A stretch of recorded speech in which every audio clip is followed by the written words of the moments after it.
नमस्कार, मी सचिन गावाने आपलं स्वागत करतो मेट्रो नाईट या बुलेटिनमध्ये. बुलेटिनची सुरुवात करूया एका ब्रेकिंग बातमीला. चर्चेत राहण्यासाठी महाराजांचा वापर करू नये असं नितेश राणे यांनी म्हटलेलं आहे. कमाल खानला औरंगजेबाच्या बाजूला झोपवावं लागेल असं देखील नितेश राणे यांनी म्हटलंय. आमच्या देवावर बोलायचं असेल तर किती दिवस यांना ठेवायचं ते पाहावं लागेल असं देखील नितेश राणे यांनी म्हटलंय.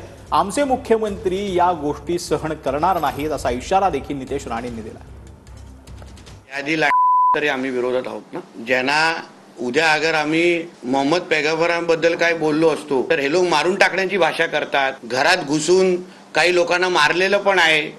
आता छत्रपती संभाजी महाराज जे आमचे दैवत आहेत, ह्याला या खान नावाच्या अगर तोंड उघडायचं असेल ना तर पोलीस आपलं काम निश्चित पद्धतीने करतील ना. तर आमचे शिवप्रेमी आणि हिंदुत्वादी विचाराचे कार्यकर्ते आहेतच. तुम्ही अगर तुमच्या मोहम्मद पैगंबराबद्दल अगर तुम्हाला टोकाची भूमिका घ्यायची असेल, तुम्ही मारून टाकण्याचे फतवे काढत असाल ना, तर इथे आम्हाला फतवा काढायची पण गरज नाही.